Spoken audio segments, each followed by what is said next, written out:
Hello everybody and welcome to this month's video message. I'm here this afternoon in the library at St Peter's Hospital with Laura Stafford, our Head of Library and Knowledge Services.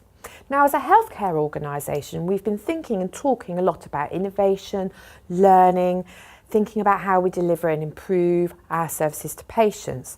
And actually, the library is a really important part of that approach. So I thought it was worth coming down, talking to Laura, having a look round so that you can all be really clear about the service that's on offer here in the libraries.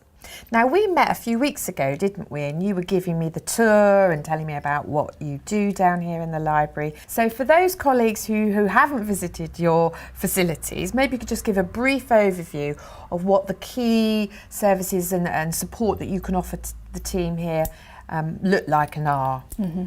So we have a library at both Ashford and St Peter's. Yeah. And we're here, as you might imagine, we have books, as most libraries do. But in addition to books, we have a website which is called KnowledgeNet, and it's accessible via the intranet and also externally, so if people want to access things when they're at home. And most of our resources are available via Athens, but we have over 2,000 electronic journals and other resources for literature searching. We provide a literature searching service so that people can make the best clinical decision or other decisions they have to make based on the best evidence-based information. Now, I can tell you personally, I've used this literature searching service and it is fantastic. So, you know, you really just need to come down or send the team an email and say, look, I'm really interested in this area or this topic. Can you help me with a literature search? And certainly I've experienced that service and it's been brilliant, Laura, because you've come back and said, go and have a look at these links or look at this article. And if you're busy, like we all are, I found that really personally very helpful. And then in the physical space, we have a group study room, so we encourage staff to come and use the group space if there's something they want to discuss together or group study sessions, and we have those at both libraries. Okay. And then we have quiet seating areas for study and places that you can sit comfortably and read the newspaper. Do you think that there's a sufficient awareness of the resource that you have here? Do you see lots of different members of the team?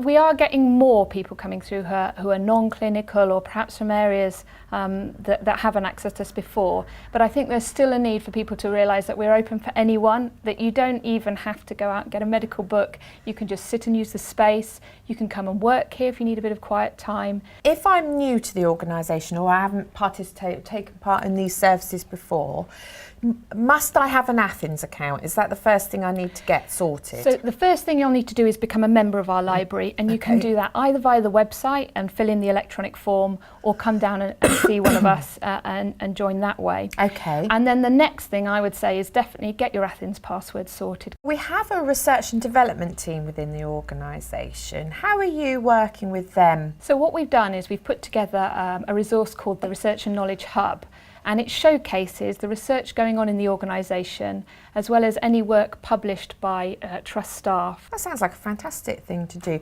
And have we got a really creative team? Are they producing lots of fantastic research and publications? Well, we have, and what we're trying to encourage people to do is to self-submit. And it doesn't matter who you are or you know, whatever you're doing, doctor, a nurse, allied health professional, anyone, if they've published some work, we want to know about it and we want to share it. Okay, so you heard it here, guys. If you're working on work for publication, please let Laura and her team know, because I think often we're not good at sharing those successes as widely as we might and connecting up and getting the real full benefit out of them for everybody else in the organisation. So connect to the Knowledge Hub. Many thanks to Laura and her team for hosting this film, and please use the materials that we're sharing with you on the screen and details of web addresses and so on to get connected with the knowledge services here at Ashford and St Peter's.